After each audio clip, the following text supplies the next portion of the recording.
Hi, everyone, and welcome to the In the Shoes of podcast, where I make it my goal to see life as much as possible from someone else's point of view.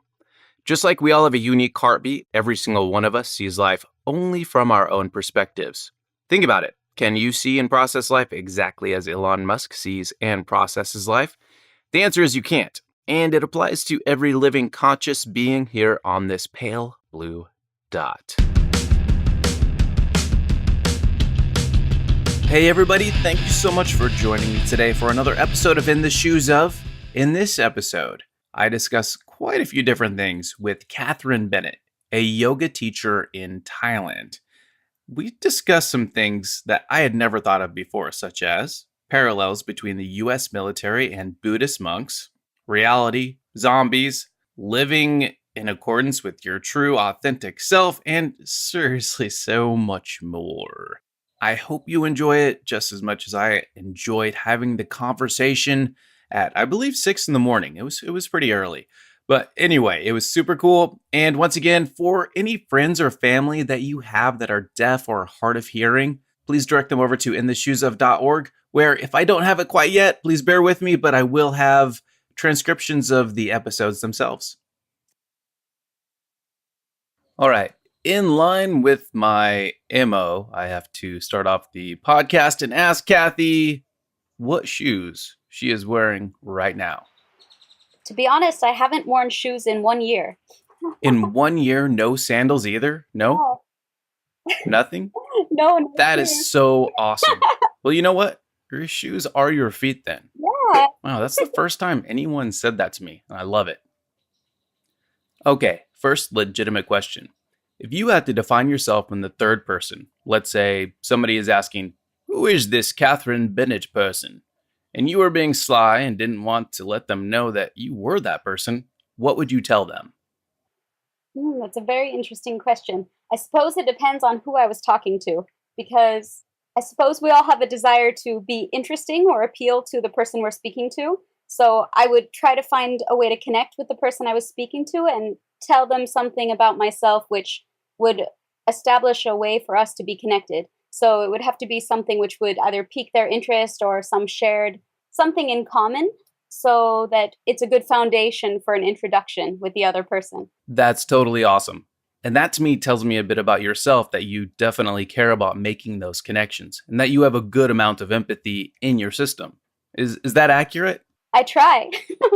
Empathy is one of those tricky things, because if we're imagining it, then is it really empathy, So if we're imagining it, trying to be empathetic with the other person, imagining to put ourselves in their shoes, like the name of your podcast, if we're just using the imagination, then in a way, is it really empathy? Because we're still ultimately perceiving the other from our own point of view. And it's difficult to step into their shoes and perceive the world from their point of view. I totally agree, and that's a really fair point.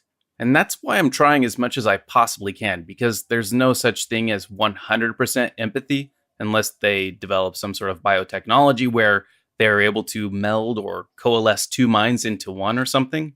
Anyway, where are you right now? I am on Koh Phangan. It's an island in southeast Thailand, well known for the full moon party, but it also has a very nice yoga detox kind of new age spiritual community on the other side of the island. Cool. So which part of the island do you partake in? I'm in the jungle, which is very nice because I can go to either place around the same amount of time on my motorbike. So I teach yoga in the kind of at a detox center. So I would say I'm more involved in that side of the island. But yeah, I like to live in between it all. It seems more like the middle way, right? I like that. So that's what you're doing right now. You're teaching yoga. Mm-hmm. Yoga philosophy and traditional tantra yoga. Yeah. That is cool. How did you decide to get into that? I've been a yoga teacher now since like 2013, and it's proved a kind of beneficial traveling occupation because I've been traveling since 2012. And it's something I can take anywhere with me. I don't even have to bring my own yoga mat. So it's a very nice either occupation to make money while I travel or just a gift to give if sometimes I volunteer on permaculture projects or various farms, and to give my yoga classes as a gift or some kind of exchange has also been really beneficial during my travel. That's really rad. And I want to come back to that and get your thoughts on how you've done certain things. So if others are interested in, I don't know, breaking free from the corporate world or whatever it is that they're not content with. But first, can you give me a bit of history about you? Can you just give me a bit of history about where and how you grew up? Yeah, I really enjoy this question because I've noticed that the story I tell about myself to other people changes depending on who asks or how I feel about myself and how I relate to my experiences in my life. So my memories are kind of reinvented over time based on what I focus on in the memory, what lesson I learned, how I grew from the experience. So something that may have been, for example, a traumatic or painful experience in my life, as I get older and maybe learn from it and grow from it, then I have this gratitude or this appreciation that forms. And so then when I retell the story, there's no more pain or trauma anymore. It's just this like beautiful experience that I can share, which I've grown from. So the story changes, of course, depending on my state of mind and where I am in my life. So you caught me at a particularly beautiful moment in my life where I've been working a lot on gratitude, and I'm very thankful for everything that has brought me to this point in my life. That's beautiful. So it's a positive story. Good, good. So I'm from the US. I was born in Wyoming, and a very small rural town with my mother and father and two brothers and a sister. And my upbringing was very simple, very peaceful, very in nature with animals. We had horses and all these cats and dogs outside, and a very small community, maybe 1,000 to 1,500 people. And we were out in the middle of nowhere. So I really kind of grew up mostly with my family and our pets and nature as kind of my playground. And I'm very grateful for this experience because I've seen that as an adult, somehow I've maintained a lot of innocence and kind of fascination with life and this awe of nature and how everything works. This curiosity of a child has kind of stayed with me into my adulthood. And I attribute that primarily to the fact that I grew up with nature and played more with cats than people and observed insects and things like this in the natural world, which really fascinated me and were ultimately my teachers. So now I can relate a lot more to the Zen, the Zen teachings, which I study because they're using nature as a guide, why we should be more like nature. And I can relate to these examples because I was able to observe it all of my childhood and feel a really deep connection with nature and not separate from it. So I'm very grateful for this experience also. It's shaped who I am and how I express myself as an adult. Growing up was, I would say, quite average for an American female in a small town, Sure. which is all the same conditioning that everybody else has. Fortunately, without the influence too much of, there's not a lot of crime, for example, or racism in my upbringing. There was a lot of trust in my community. Everybody knew everybody. So I kind of grew up very, I trust people. And I ultimately believe that people are good because that's what I saw growing up. I feel very grateful for this experience, that I was not kind of jaded about humanity from a young age. And I think that changed, of course, growing into an adult and seeing a bit bigger perspective of the world. For good grades, I had a full ride scholarship to the University of Wyoming, and I was not really happy about going there because I'm not very good with winter. I don't like cold very much, and Wyoming is like these Rocky Mountain states, very long, cold, snowy winters. And I think I was deeply affected by this as a teenager, even falling into kind of depression. And I didn't really enjoy all the outdoor activities, despite growing up with skiing and snowboarding. I was never really happy about it and didn't enjoy being cold. So when I was an adult and had the choice, I chose to stay indoors instead of go play in the snow. And I had this seasonal affective disorder experience where I was a bit restless indoors for 6 months out of the year. So it was a bit difficult to adjust to university when I had dreams of going to Hawaii or somewhere much more tropical, seeing the world a little bit more outside of Wyoming. And I didn't know what to study. It was very difficult for me because academically I've always excelled due to pressure from my parents, but also my own curiosity with life has led me to be very good at test taking and studying, for example. Also living out in the middle of nowhere made distractions very minimal. So doing my homework was never really a problem. Sure. And So I had this Fullerite scholarship, and I didn't really know what to study because I had such a curiosity in so many things, and it felt very strange for me at the age of 18 to have to decide what career I want or what I want to do with the rest of my life, which seemed to be what everyone was telling me college was all about. So I also had a bit of pressure from my parents to choose something, in the real world, like some kind of career or degree program which would help me get money, because ultimately they wanted my happiness. And in the materialistic society we live in, money secures happiness for a lot of people. And I think they wanted what was best for me. Unfortunately, most of my interests were in the arts or humanities. So I had a very big interest in English, philosophy, music, and yet not such a deep interest that I wanted to become an opera singer or a sculptor. So I wanted to Sure. dabble in everything and take all the classes, but I couldn't commit to choosing one of the majors. And my father, the more logical, reasonable side of the parenting group, was pressuring a bit more towards the materialistic, towards money, and was saying, okay, you should study business or something. You can't make money in the arts, basically. And I felt very strange that my merit, my work, all my hard work studying, and my good grades, which had afforded me this academic Fulbright scholarship. But then it wasn't my choice to choose what I wanted to study. And that felt really strange for me. Somehow I felt like I didn't really understand the system anymore. If the system was to learn and to study what interested you, and then eventually go into a career and provide a role in society which interests you, which something you're passionate about, which you studied because you were passionate about, made sense.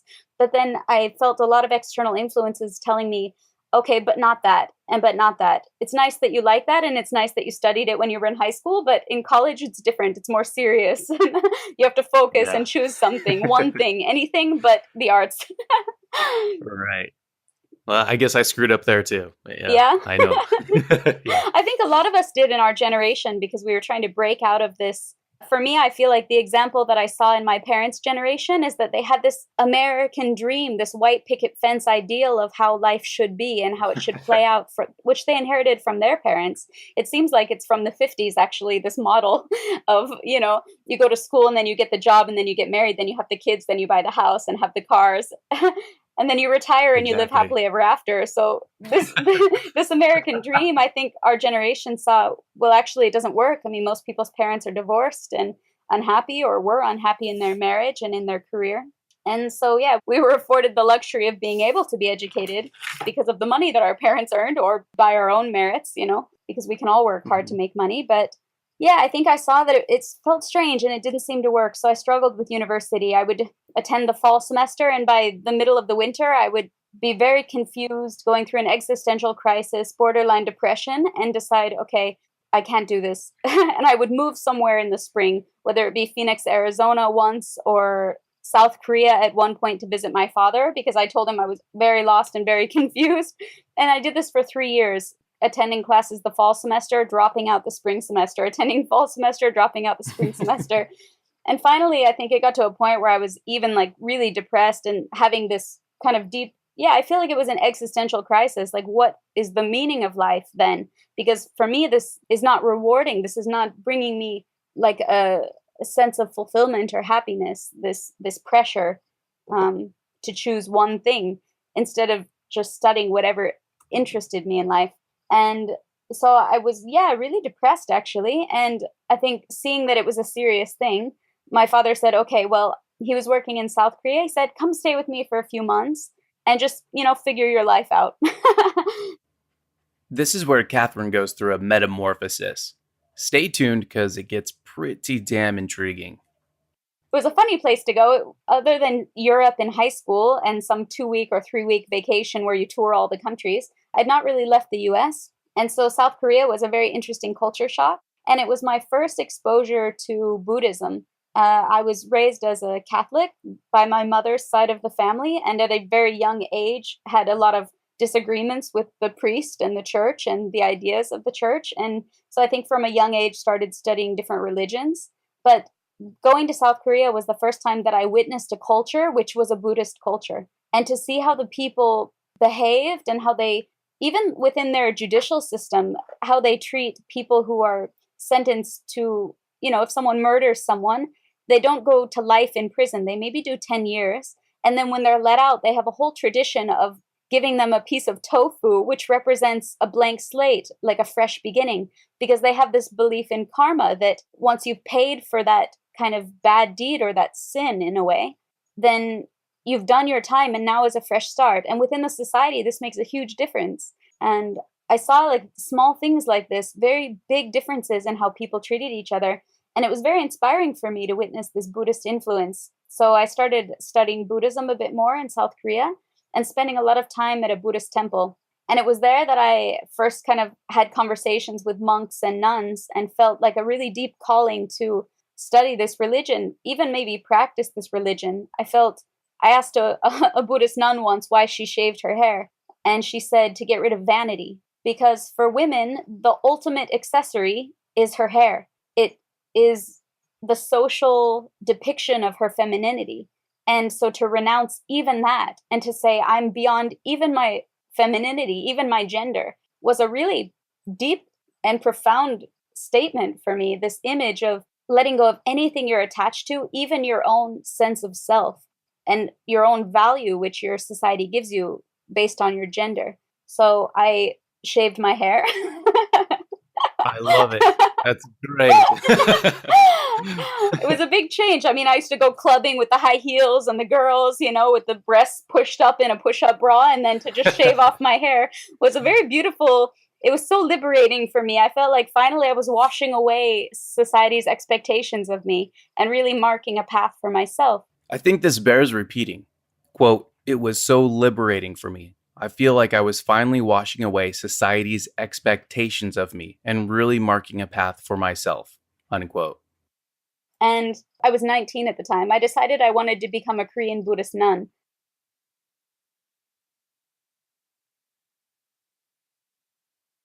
That is so cool. Yeah.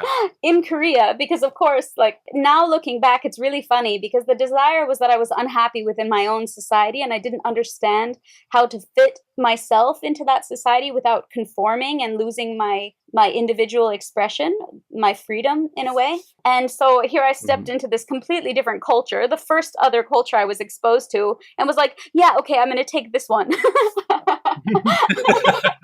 So now it's really funny, but at the time I was very serious about becoming a nun for the rest of my life, My father was shocked and was like, Buddha didn't create the world, right? Knowing nothing about Buddhism and having the Christian perspective, he was shocked and very displeased. And can I just stop right here and say that the way Katherine speaks is just so awesome? Am I not completely right? I think disappointed in himself for exposing me to that culture, which gave me such ideas and shaving my hair.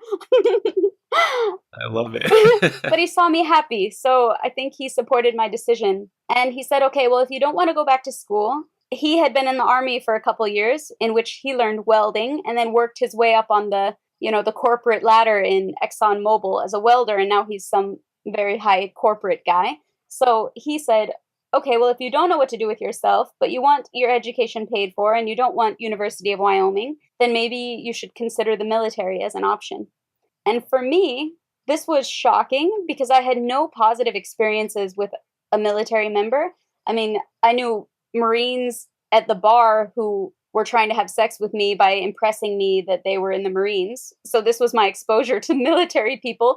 I perceived them to be undereducated, egotistical, and not very interesting. And they were fighting a war that I didn't support. So military did not seem like an option for me. And my father gave me advice. If you want to change something, change a system, then the best way is not from the outside telling them to change, but to make the changes from within. And this was a really powerful statement for me, especially coming from him, because it kind of said that he's a part of the system with the desire to change the system. And I never knew that about him as a person. And I had a lot of respect for him after that. And I decided, you know what? I'm not going to rule it out as an option just because I have an idea of the military and I don't support this and I don't support that and I'm anti this because I'm a bit of a hippie. I actually wasn't very informed about anything. So none of my opinions were real. And at this age was the first time that I considered that maybe I don't know what I'm talking about. maybe I should give something a chance to understand it thoroughly before I judge it. And yeah, so it was a big period of change. I started researching how to study the Korean language so that I could, of course, go back to Korea and become a Buddhist nun. and Of course. and it turns out the best language school in the country, the most short-term and immersive language program, is in the military. The Defense Oh, Language wow. Institute is in Monterey, California, and you basically go to university 8 hours a day with native Korean speakers, whatever language, they have all the languages there. And in a year and a half, you're almost a fluent speaker of that language. So I thought, okay, actually, this might be one way to do it. And so I joined the Air Force to become a airborne Korean linguist with the intention to study Korean so that I could then move to Korea and become a Buddhist nun. I have never heard of that happening ever in my entire life. That is so cool. Wow. I mean, and so you did it. You went over to Monterey, California, Mhm. and you took the course.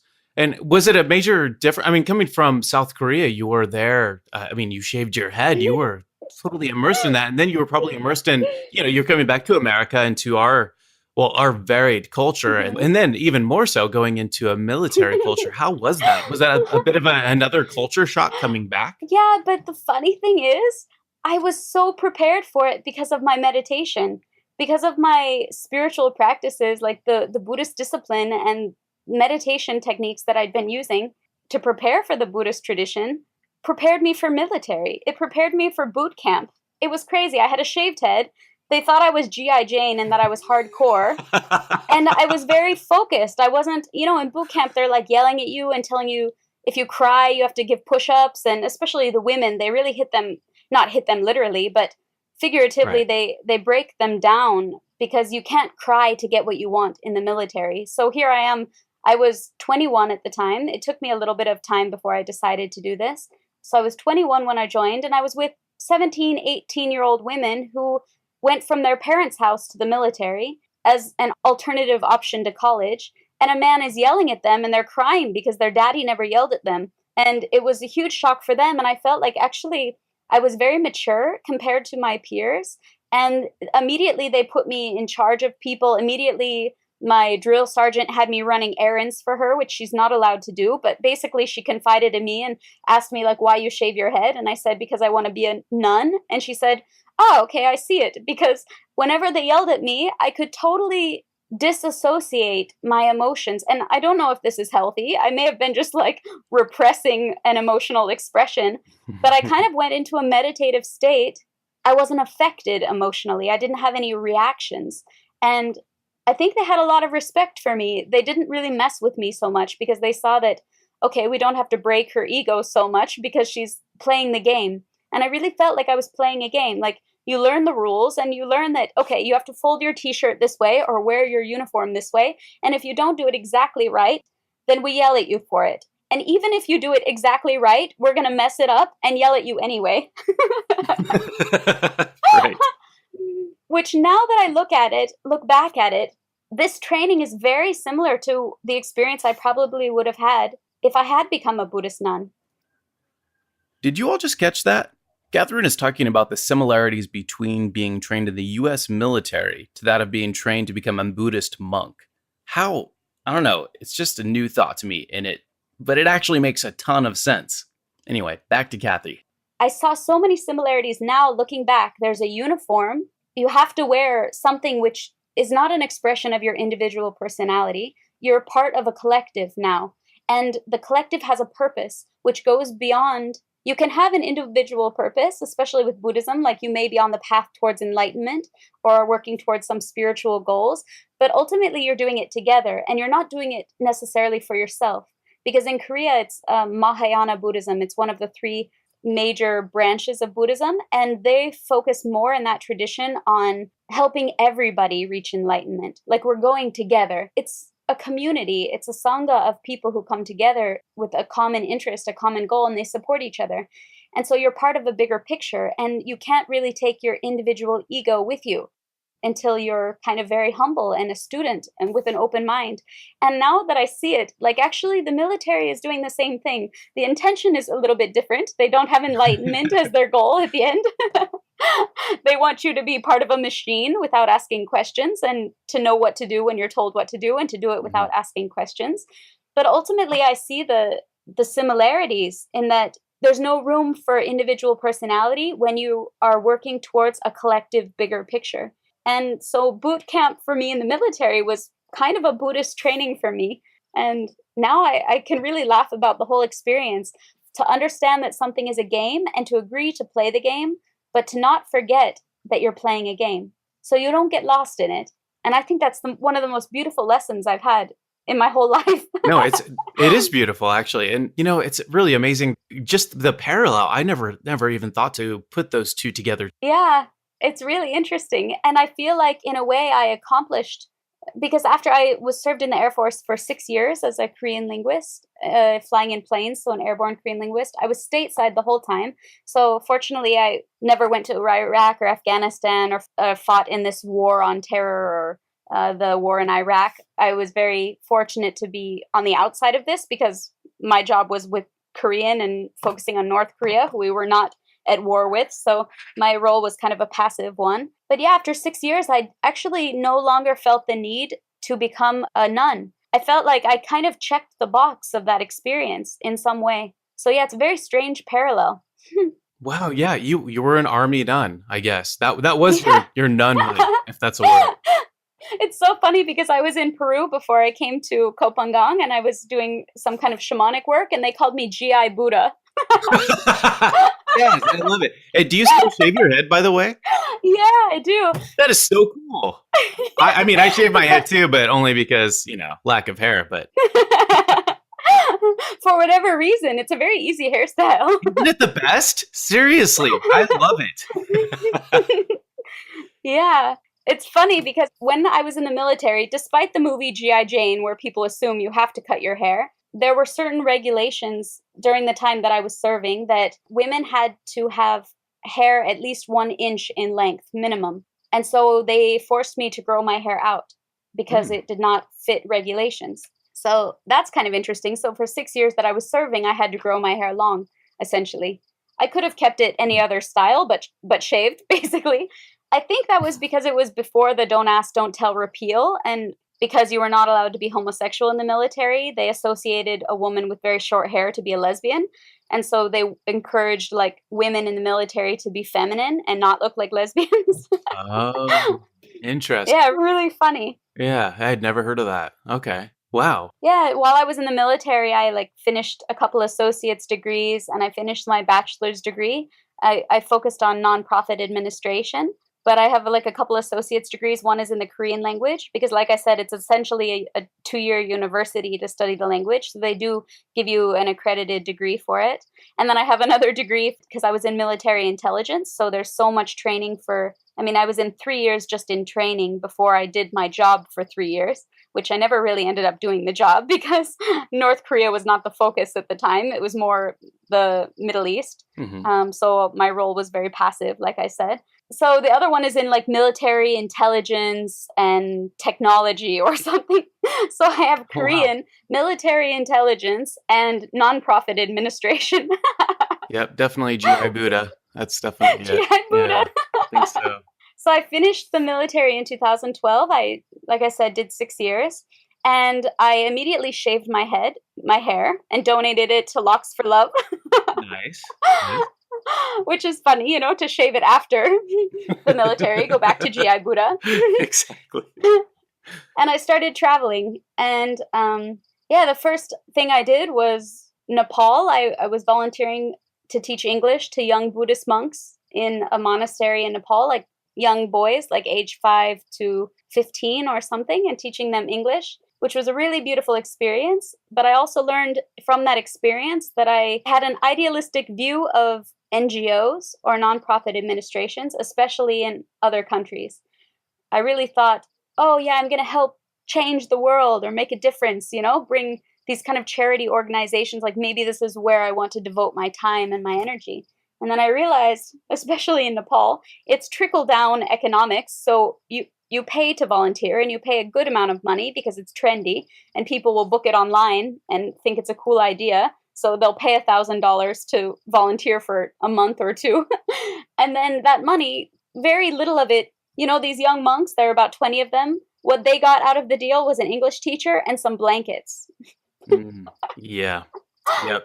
Okay. I don't know where my $1,000 went, except into people's pockets all the way down the chain, the hierarchical chain. Yep. But I got to learn some Nepali, and I got to hang out with some Buddhist monks and see what their life is about. So it was still a beautiful experience, but I learned that NGOs maybe are not what I think they are, and maybe this is not how I want to invest my time and my energy. I can volunteer without paying someone. If I wanted to give money, I would have just given it to the monks themselves and not lined people's pockets on the way up.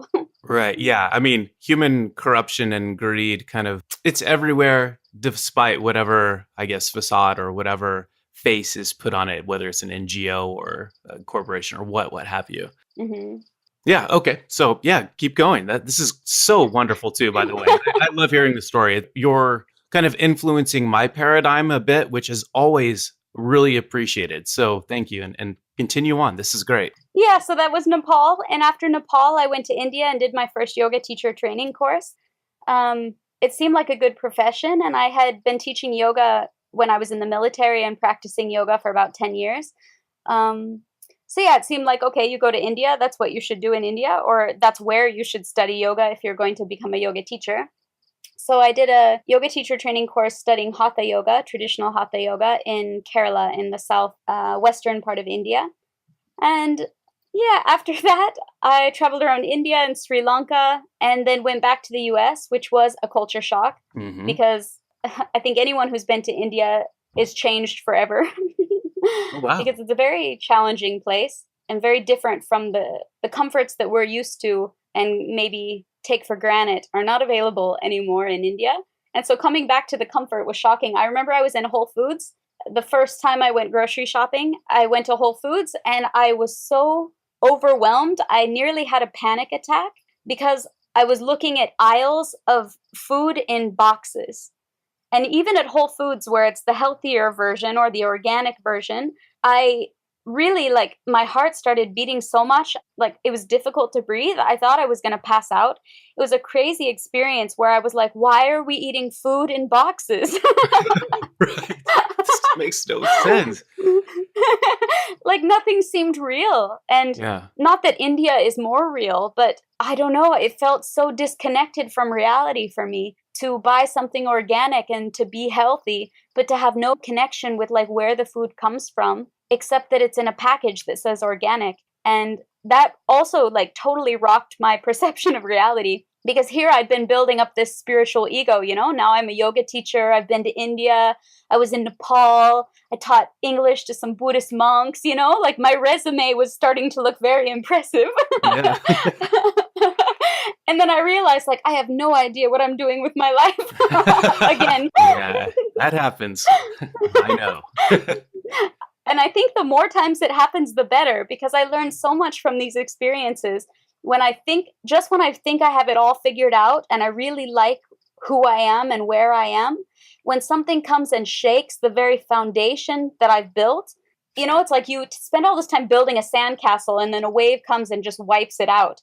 And it's like, but no, that was my sandcastle. Do you know how much time I spent on that sandcastle?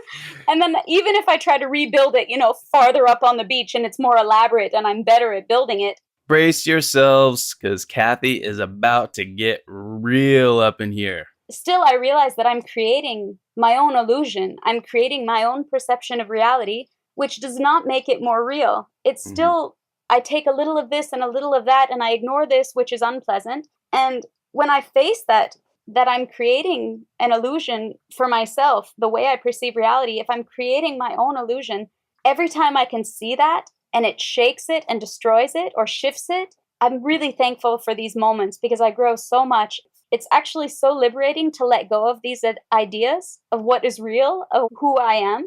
Every time I get the chance to really be shaken and explore what I believe and who I really think I am, I've grown so much from this.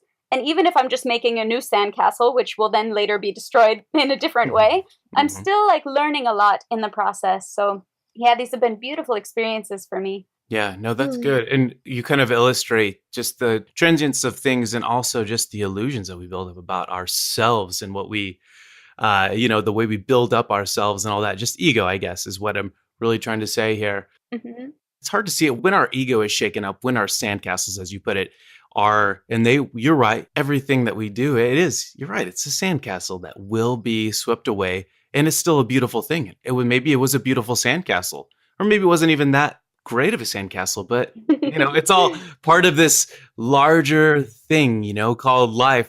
Yeah, and for me, I realized this has been my journey my whole life, really questioning these really deep things like why are we here? What are we doing here?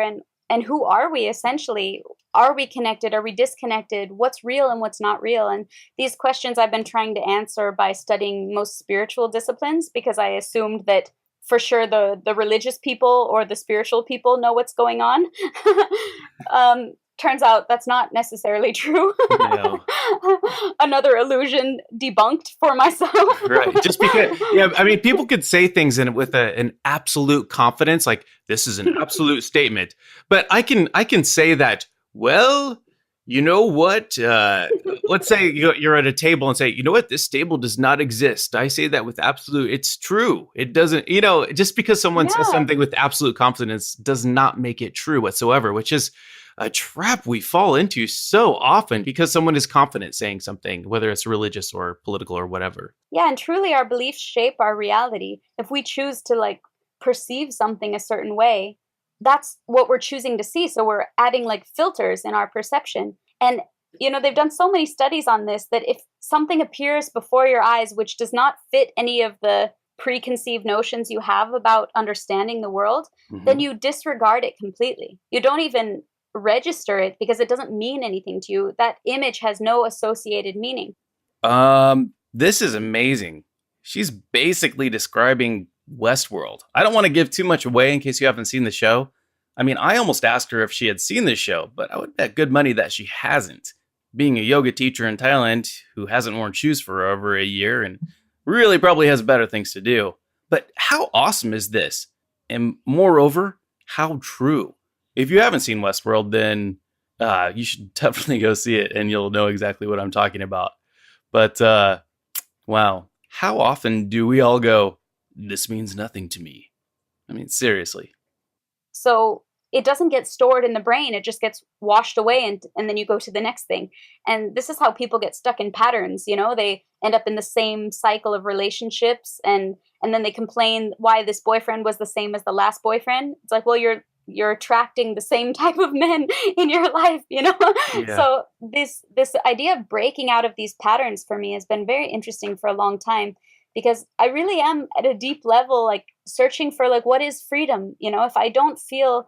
If I feel like I'm in a game, or this is not like this is some kind of dream and everyone's kind of like sleepwalking, like sometimes I look around and I really feel like, wow, we're all zombies, and me too. But sometimes I just get a glimpse of, I stop for a moment and I look at all the zombies around me and I realize that up until that very second I was also walking around like a zombie, Right. with in my own world, in my mind, in my own thoughts, and just judging everything, and or not paying attention to anything in my surroundings, like not really seeing things as they are. And when I get glimpses of this, I realize actually there is something more going on. There is a way to see more clearly.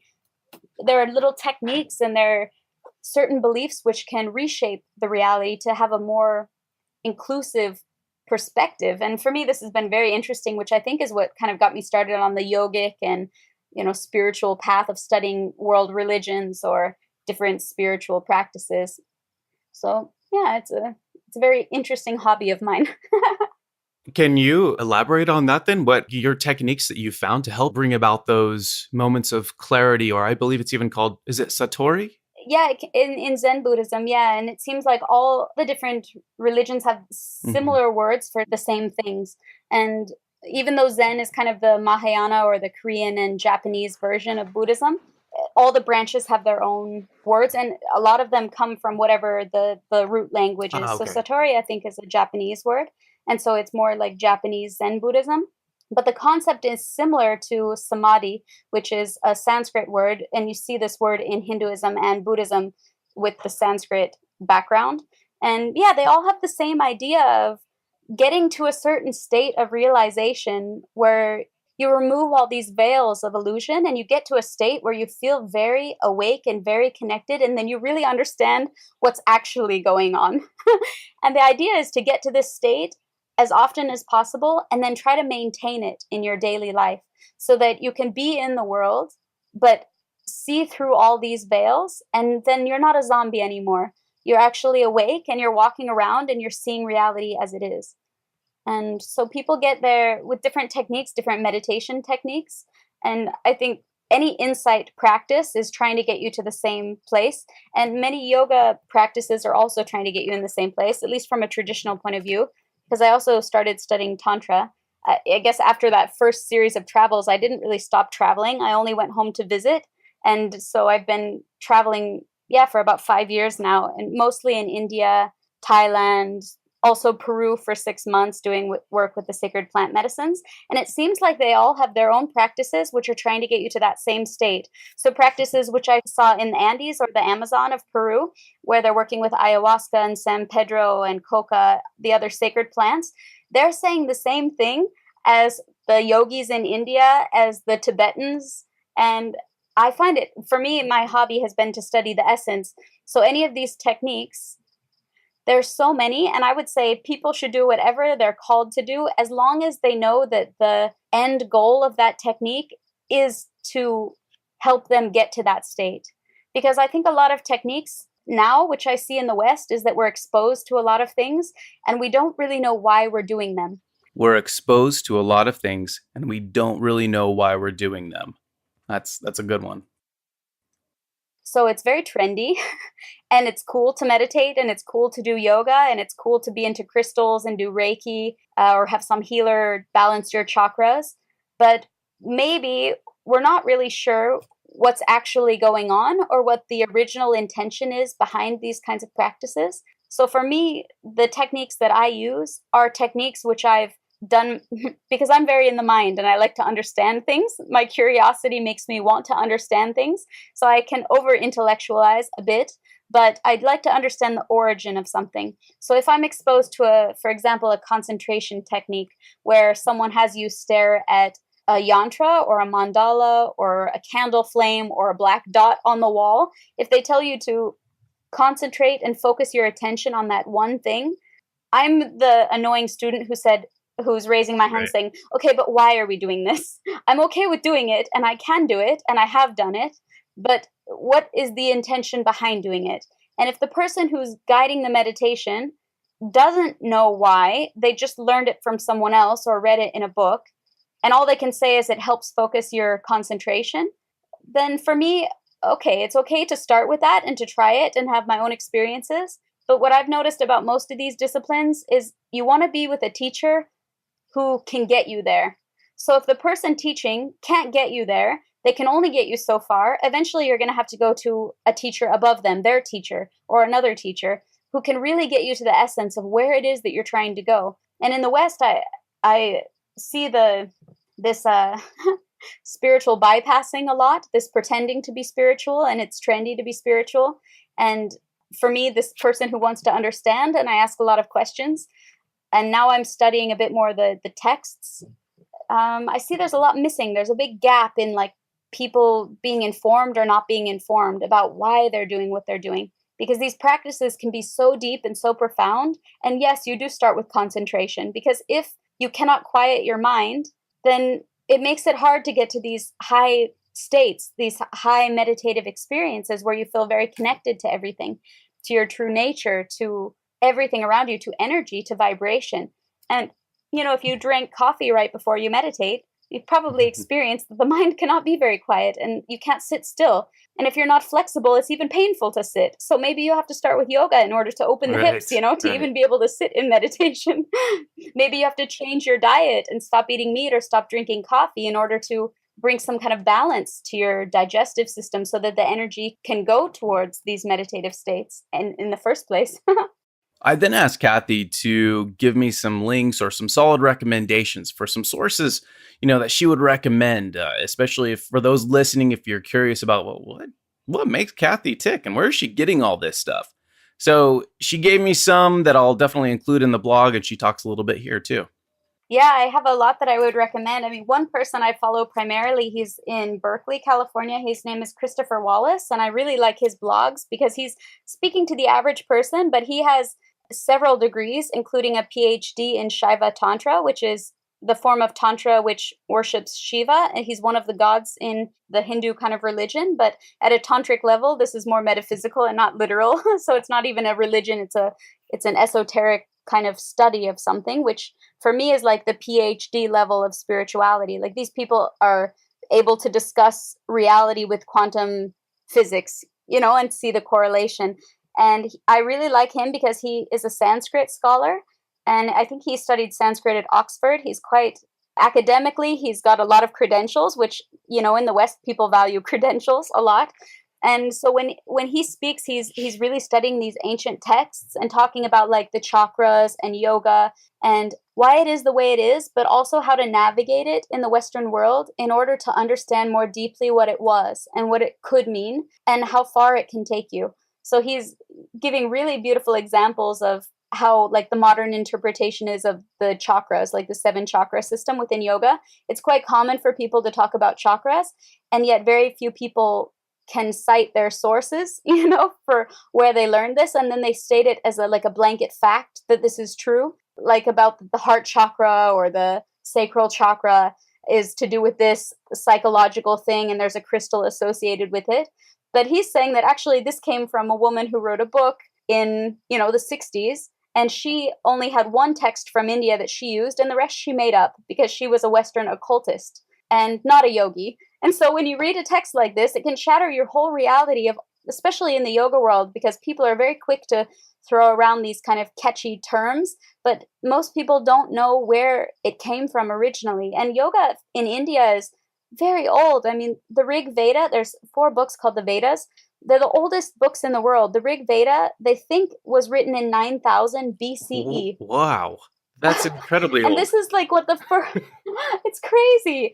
I mean, I have no idea what was going on in the world in 9000 BCE. Right. I mean, all I knew was like, okay, were we cavemen at this point? Like what age had we invented the wheel yet? And these people wrote a book about basically an equation in Sanskrit metered, like so they could memorize it and sing it like a song, like chant it. It was an oral tradition where children memorized it their whole life to pass it on. And then some guy finally put it all together and wrote a book. And there's 4 of them. And it really is like no one understands this book. And it's so old and it's so complicated that nobody can translate it. We then talked a little bit more about modern day spirituality and how in the West, usually a very fragmented picture is painted, or rather a cobbled together picture. There's so much depth of wisdom to this, and these paths were really about something profound. I mean, these people had supernatural powers, because of their yoga practice, because of their meditative practice. And now we're like, oh, open your third eye and visualize this and visualize that. So it can be nice and it can be a good feeling and it can be a step in the right direction. But ultimately, we're like kindergartners, and we can, if we want, study and get to the PhD level towards our freedom and towards our self-realization and self-actualization, our understanding and kind of removing these veils of illusion. And for me, this is super interesting. Like, if I could devote my life to anything, it's like, okay, well, why not this, Right. And I think a lot of people would agree. They're also on this path. They just don't know how to navigate it with the stuff that we have in the West. The next question I asked Kathy was what her ultimate purpose is, and whether or not it's to help others remove their veils, the veils which blind them from reality. I ultimately feel like we all have our own kind of purpose, but I think to really be ourselves in the world, to be the best version of ourselves and really truly meet our potential as human beings, then a lot of work has to be done towards understanding who we really are. And I think understanding who we really are will naturally, those things that we're not will fall away. Right.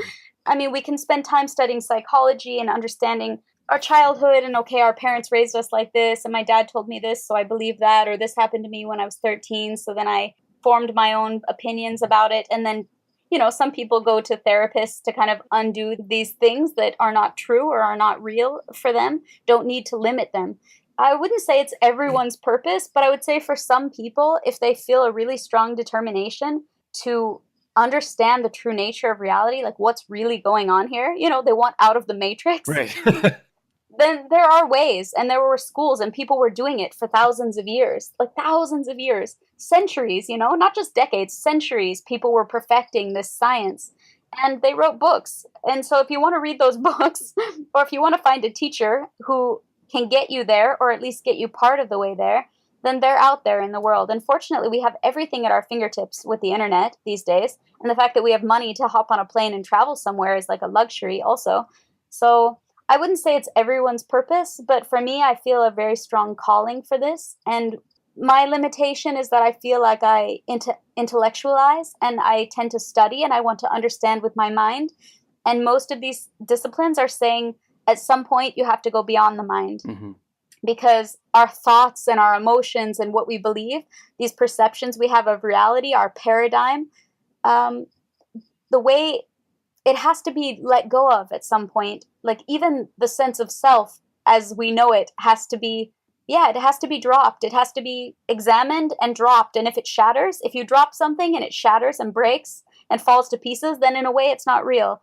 And the willingness to like let go of something and not hold on to it, especially beliefs, the way we perceive the world and how we perceive ourselves, the personality we've shaped and created, is very hard to let go of sometimes. And, all these spiritual practices, at least with Buddhism, they're saying this attachment is really the root of our suffering. And for me, I'm very curious to explore as far as I can go. And actually, I just got accepted to a grad school program. I'm going to be returning to the US in the summer. I'm going to be going to Naropa University. It's a private Buddhist university in Boulder, Colorado. And I'm going to be studying comparative religions, or they call it contemplative religions, and studying the Sanskrit and Tibetan languages. I guess I'm going into the scholastic. So for me, I don't feel like it's my purpose in life. To be honest, I think we can do anything, but it's the intention behind our actions, the way we do it. A chef who knows the recipe to make food taste good is not going to be as high a quality of a chef as a person who's passionate about it and really puts their full energy and intention into the food. It tastes better with love. It tastes better with passion.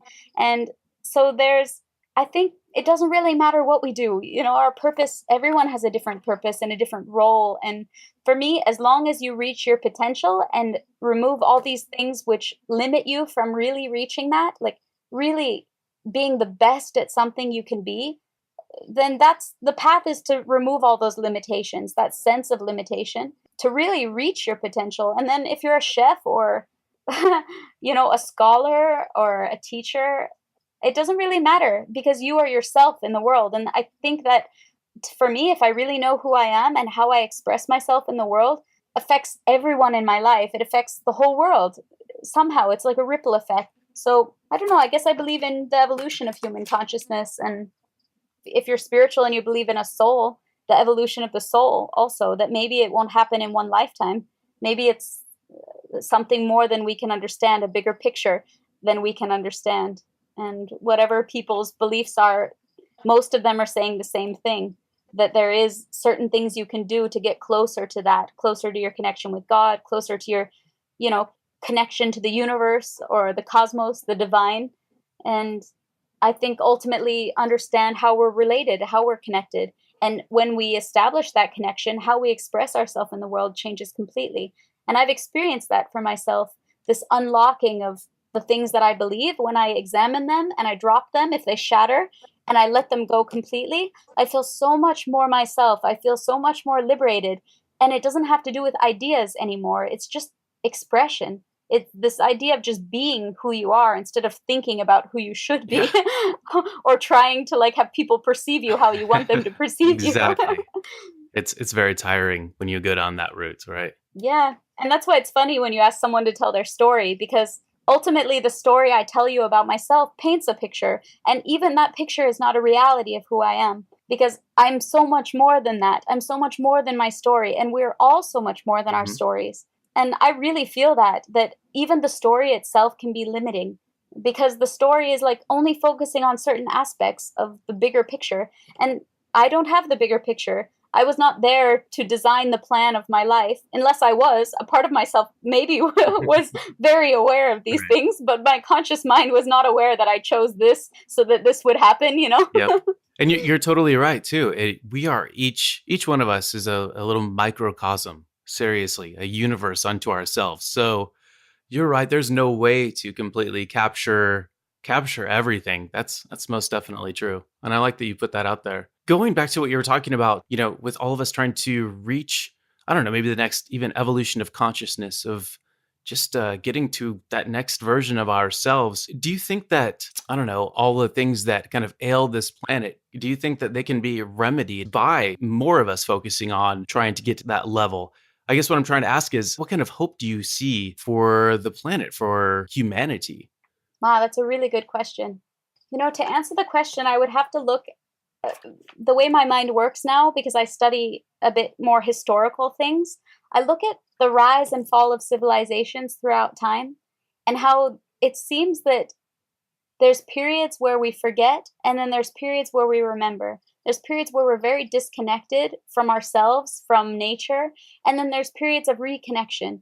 And it seems like this is a natural rhythm, a natural cycle. And so I think in the modern times, like if we focus that the world is in a really, like if it seems very negative, that like the planet's in trouble and something's going wrong with the world now that we need to change or somehow fix, I think even this perspective can be a bit limiting in order to see that something is wrong with the world and that we need to fix it or change it.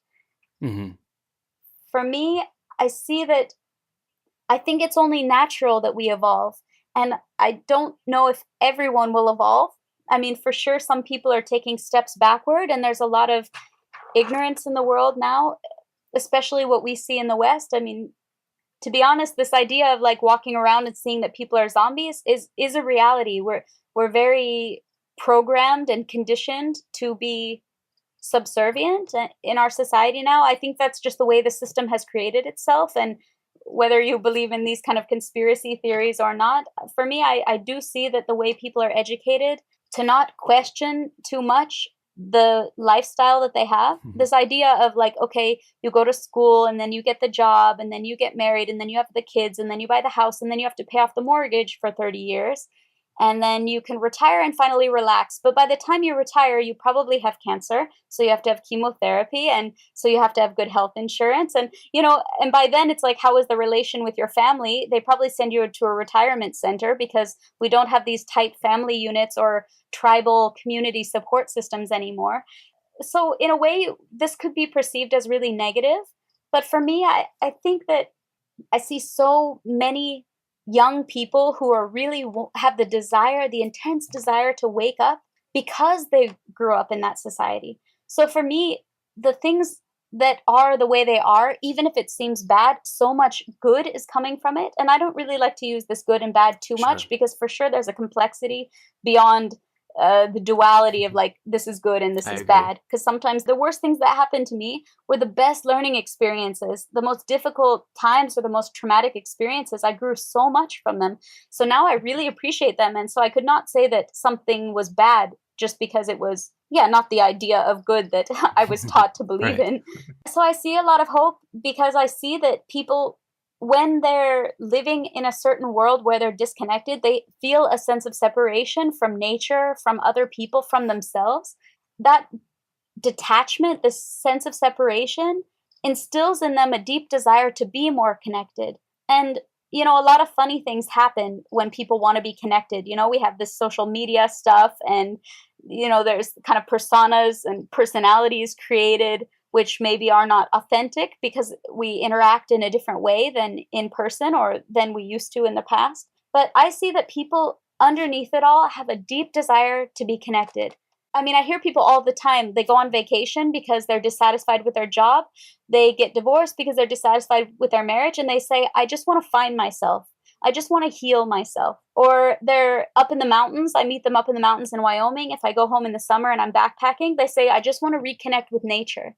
So even though they experience this loneliness and this sense of separation, which causes them a lot of suffering and a lot of unhappiness, underneath it, that gives fuel to the fire inside of them, which they desire to feel connected, to understand who they are, to find themselves and find their connection with nature and other people. So for me, I don't see that we're in such horrible times. I see that there's a lot of fuel for the fire.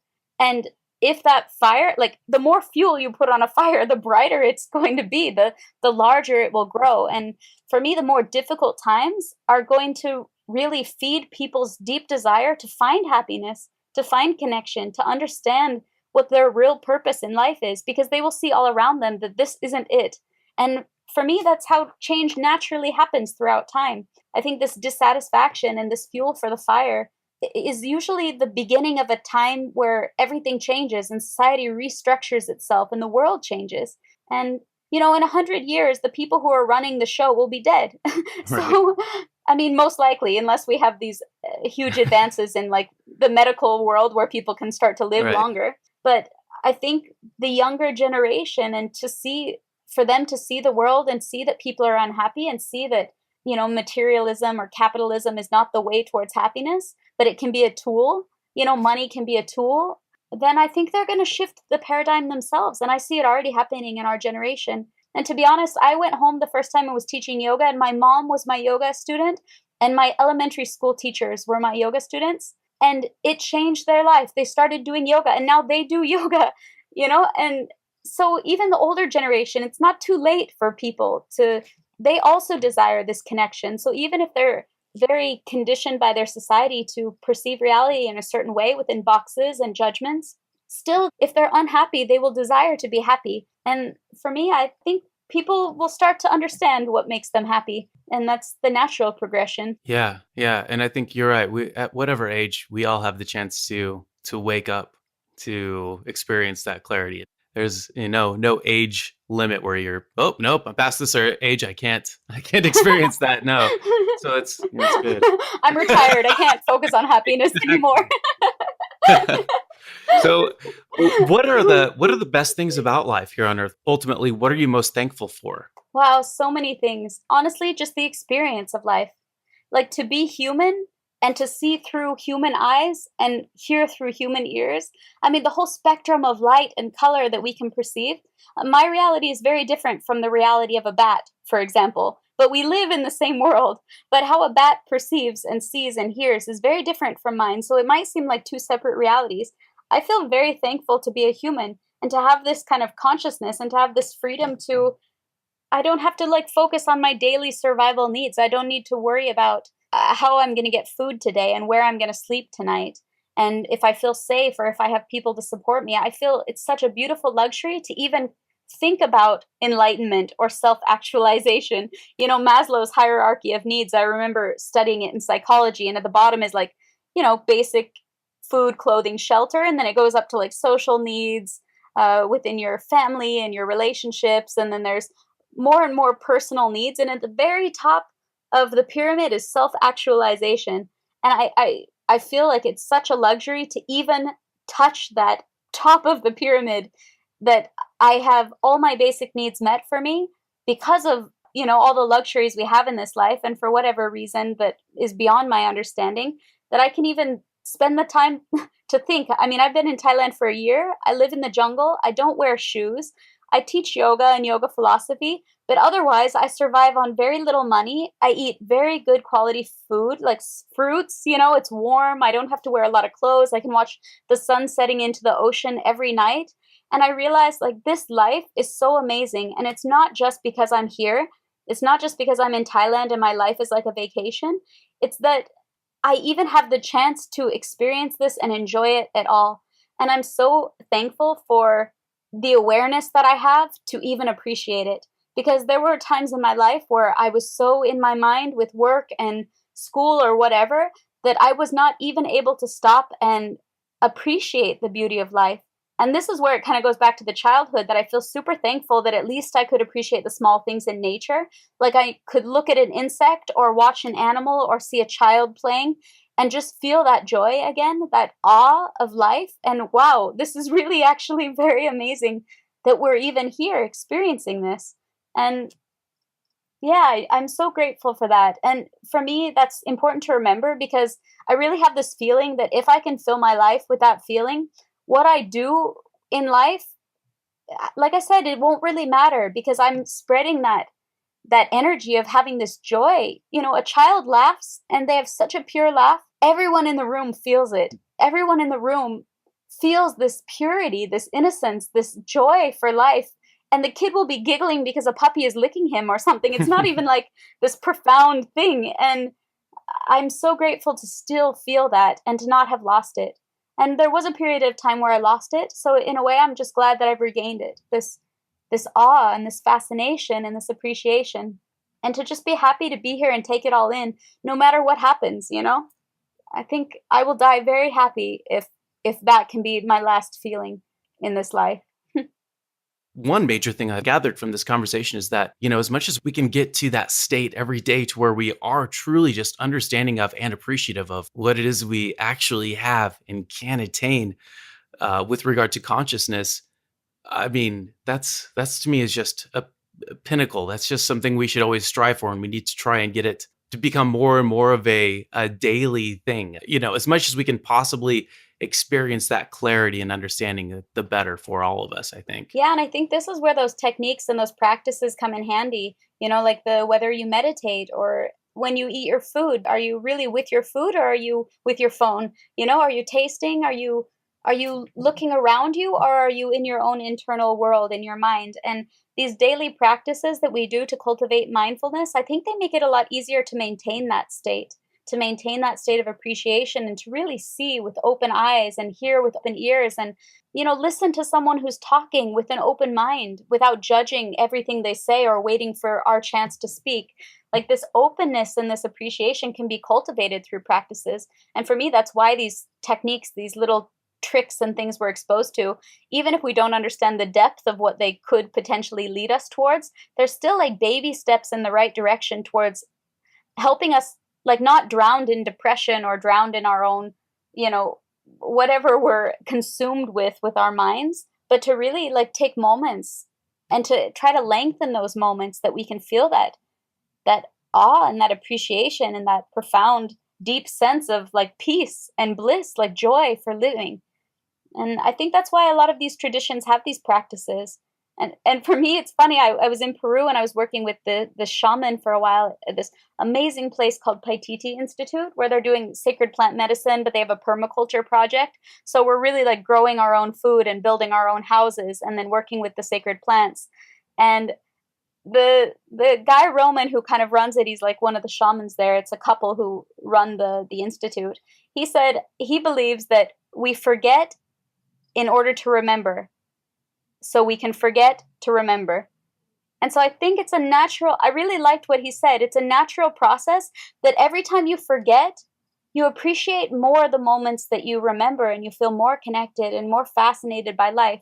So the forgetting is also part of the process, part of the evolutionary process.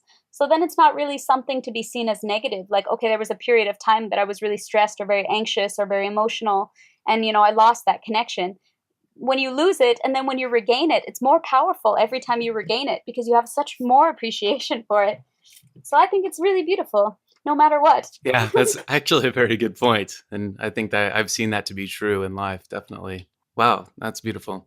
Well, I just have one last question for you. And really it's just kind of to surmise kind of everything that we've talked about so far. So if you feel that you need to repeat yourself a little bit, that's totally fine, but it's kind of an end-all question that I like to ask. But first I have to ask you to imagine something. Imagine that one day you're walking through a lush green park. Let's say it's Hyde Park in London. It's a beautiful spring day, just kind of perfect weather. When suddenly a spacecraft appears. Yes, you get to meet an alien. And out steps an alien. He looks just like that British actor, Benedict Cumberbatch, and speaks like him too. I don't know how he got that British accent. Probably just watched a lot of TV on his way over. But after exchanging pleasantries, the alien asks that you give him the most accurate description of how you see and understand life on this planet. And how much time do I have to show him? Or you have, I know, because it's kind of a loaded question, right? He's probably a busy alien. He's a very busy alien. Yeah, his goal, he's a little bit overly optimistic and he wants to get through 1 billion people at least. So, and you just happen to be the first one, but he's giving you about 5 minutes to answer it. Okay. But you can totally Well, if go. we're in a You can park, totally go a little. If you need to go 5, 10, 20, even that's totally fine. wow, I love this question. It's so interesting. I love these kind of imaginations because, yeah, how you present it to an alien is very, very beautiful. Alien who took the form of a funny British man. I like it. It's cool that we're in Hyde Park because then we can walk around and it's a bit more connected with nature. So for me, this is really good symbolism of how I perceive life to be. And I feel like if he's a very evolved being, he would be very patient and he would listen, is my imagination, because if he really wants to know, then he would listen to the answer.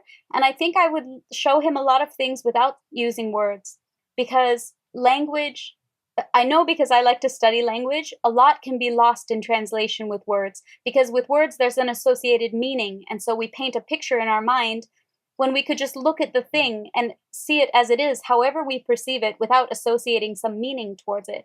So I would probably walk around the park with him and show him some different aspects of life, different things living, not just from the human perspective of life, but from an insect's perspective of life, or maybe a plant's perspective of life. I would probably walk him to some water and we would sit for a moment and look at the pond, look at the fish in the pond, all the insects flying above, the plants growing in the sunlight, hopefully. You know, if it's a sunny day in London, that would, more likely it's raining, but if it was a sunny day, I would hope for the sun, because you can see a lot when the sun is opening the flowers and opening the plants, and you can see them absorbing all this light, and how sunlight brings life into the world and how we need it. And I might like sit with him and maybe show him when the water is still, and then throw a rock into the pond.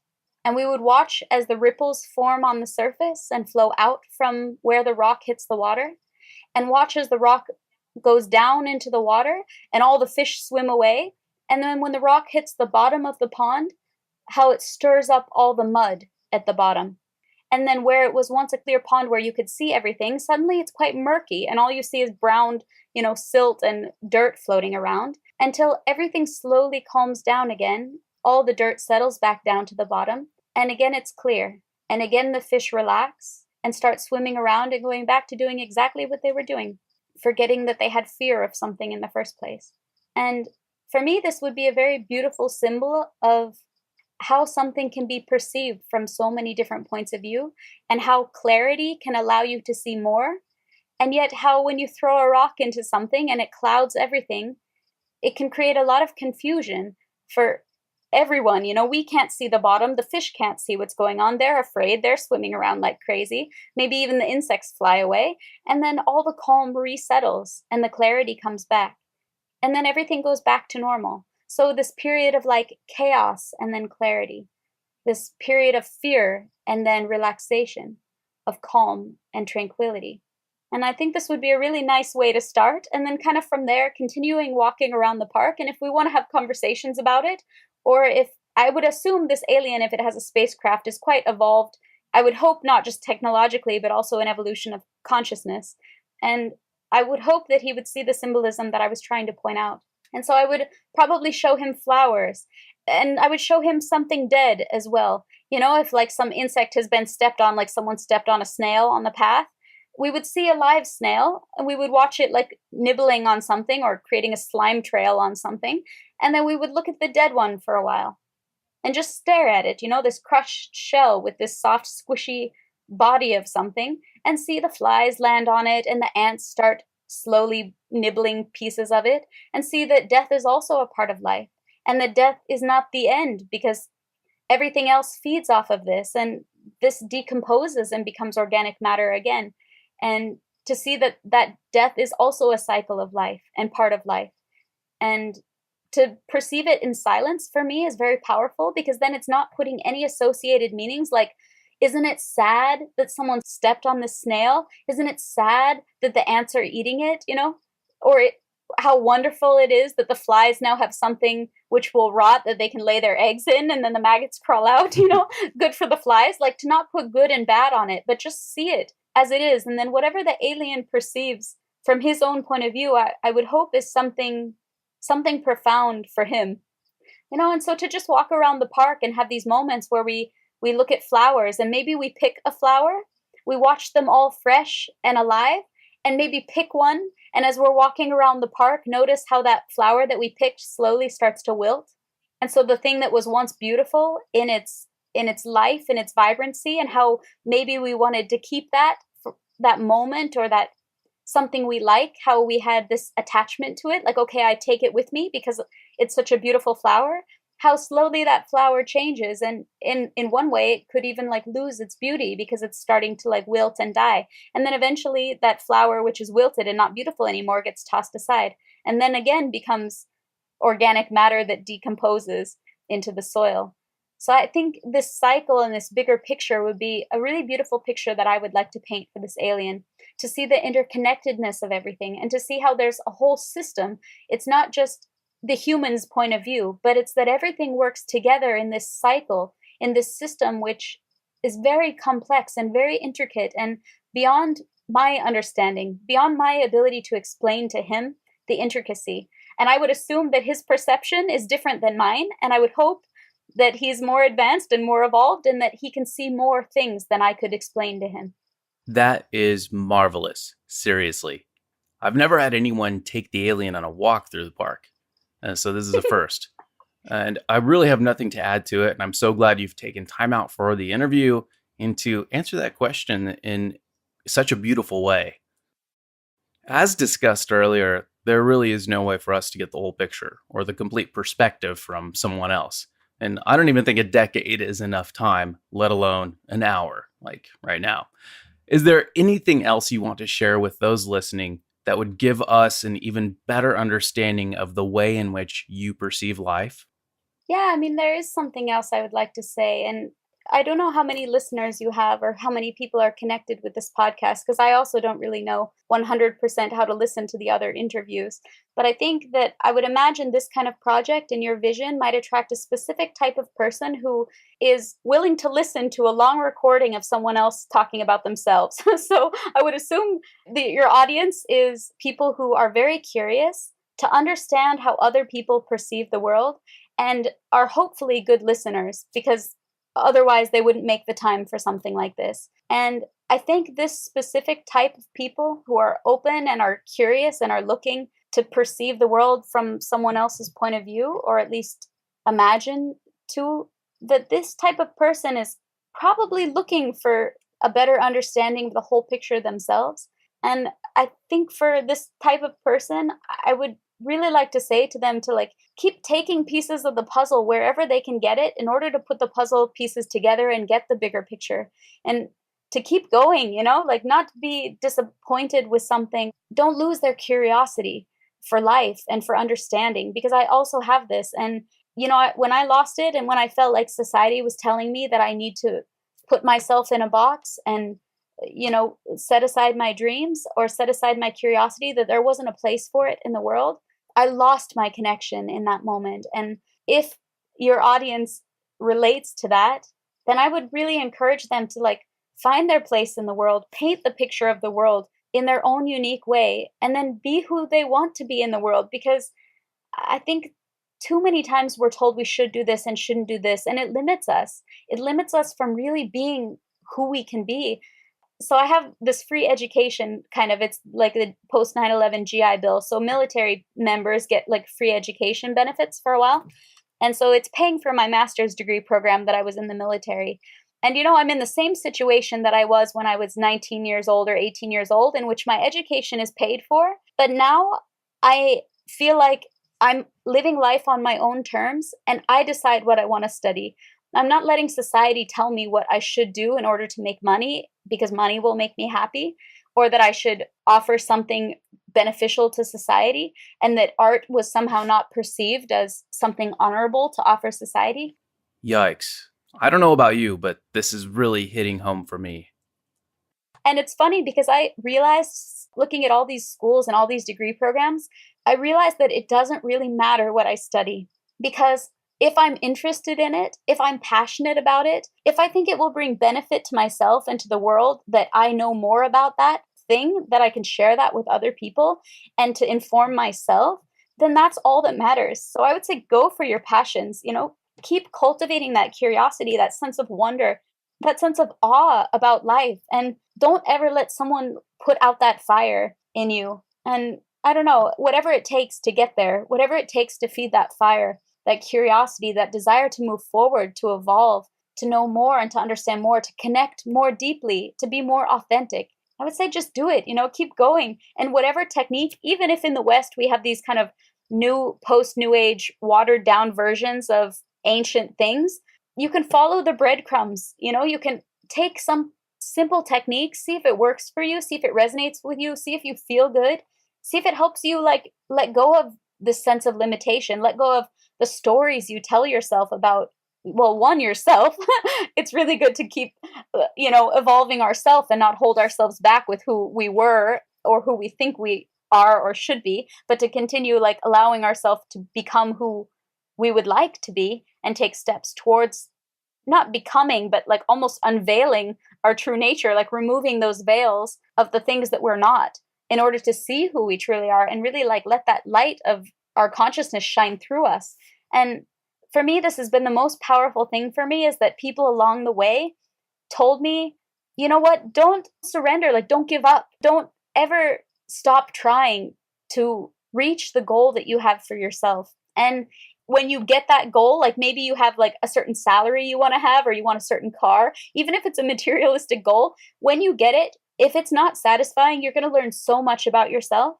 And when you do get your goal, it is satisfying, you will also learn so much about yourself. So I would say keep discovering yourself, keep exploring who you are and what is real and what is the truth, and be open to learning new things. This beginner's mind that they talk about in Zen Buddhism is so powerful for me, because as soon as we think we have the world figured out and that we're right, then it's tricky because we start to believe other people are wrong. And I would say the number one thing I've noticed between people, why they have conflicts, why they can't connect, why they disagree, is because one person values their life experiences, everything they've learned, all the growth that they have and all the opinions they have, all the beliefs they believe to be right. And when they see that someone else doesn't value the same things that they value, they think the other person should. And then they think that person's wrong. And this doesn't help the connection, and it actually closes us off and limits us more. So I think any practice you can do to cultivate that open mind, that you can learn from everyone. Everyone can be your teacher. Even if you don't agree with them, even if their life experience is totally different than yours, maybe you had the same experience and you got 2 different lessons out of it, still be open to the fact that you can move so much faster in your evolution if you learn from other people. Because otherwise, if you have to experience everything firsthand in order to learn from it, it's going to be a very slow process. Unless you have a lot of crazy experiences in your life, it can be very slow. But if you take every person as a teacher and learn from every one of their experiences by truly listening to them, like this podcast, like listening to someone's point of view, you can take all the lessons that they learned in their life and apply them to your own life. And you can grow so much faster if you're even just open to like not judge and to not see the other person as wrong and yourself as right. And for me, this perspective shifted everything. And I would really recommend people try it because it takes huge steps. I don't know. I just appreciate people more, and I don't judge them so much. And I don't judge myself so much. I just see that I'm just another person. And that is actually very humbling. And it really helps with this ego struggle, where we prop up our sense of self and we project how we want people to perceive us, this illusion of like who we want people to see. I don't know, letting that go has really helped me. And I think all the spiritual disciplines are saying to be humble and to have a beginner's mind are one of the most important things to get you there, all the way there. Because you can't go there with the sense of self that you're carrying around like this big burden, and to really see that everyone's interesting and everyone has a story to tell, and that you can learn from that story. And if you really listen to it and don't judge them, it has been very profound in my life. And I hope to continue to grow more and learn more from other people. So I would say, yeah, keep doing that. And I want to say something to you also, that I think that this is an amazing idea for a project, because you're using technology and you're connecting people. And in the modern world, you're changing people's lives. I mean, I don't know the impact that's happened yet, but just the fact that you're doing this and that you had the idea for this is incredible to me. And I really respect you for that. And I really hope that if this is your dream, that you really feel fulfilled by it and that you're learning a lot yourself and that you're able to share what you learn with others and they can all grow from it. So I think it's beautiful that you're doing this. Thank you. Thank you so much. I really appreciate that. You've reaffirmed in the last few minutes why I'm doing all of this. I think it's necessary in this day and age. We just need to open our minds up and learn from one another, be open to one another. Just from this conversation, I've learned quite a bit, and I'm really appreciative of that. One thing that I want to reiterate from what you spoke about is that it's vital that we be our true, authentic selves. That to me is something truly worth fighting for, and it's paramount. I just wanted to say I appreciate you touching on that. I totally agree with you. Authenticity for me has been like the number one thing that I can focus on that I know will help me grow in the right direction. To be honest, to be authentic, even to say like the things that are difficult to say about myself, to admit them. I think just bringing the awareness to it and then the willingness to be open and be honest and expose ourselves to this maybe fear of being vulnerable to others is very deeply healing in a lot of ways. And I think it takes huge steps in our progress. We don't need to do therapy for years and talk to our psychiatrist about something, or we don't have to stay in these same patterns. We can allow ourselves to change as long as we're authentic for where we are now and who we are now. That is going to form the deepest connections with other people. And it's going to be the most beautiful expression of ourselves in the world when we're authentic. People relate to authenticity. They connect to authenticity. And it's inspiring. You know, if you can admit something about yourself that's difficult, like, okay, I don't know, or I did make that mistake, or whatever it might be, people relate to that. It's a human experience. And we're all working on this change and this evolution. And to just be true to ourselves, to be authentic and express ourselves from authenticity and honesty is profound. And it's such a basic stage. You can start with that, you can start with that and so much will happen. You don't have to meditate for an hour a day. Like you can just start by being authentic as best as you can. That is great. Well, I'll let you go now, Katherine, but thank you so much. I really appreciate you taking the time out for this. And when you do come back to the States, and if I happen to be up in the Boulder area, let's grab some coffee or something. I would love to continue this conversation. Next time I get to interview you. Okay, perfect. I'll bring my shaved head as long as you bring your shaved head. I want to know what you told the alien who arrived in the park. I'm so excited to see your project continue, and I would love to help support you in any way because I really think this is an amazing, incredible idea that you're doing. Thank you so much, Katherine. I really do appreciate that.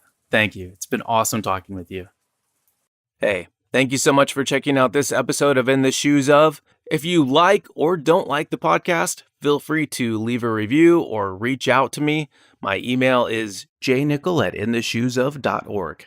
I'm Jeremy Nickel, the host and producer of the show. Until the next time, see you later.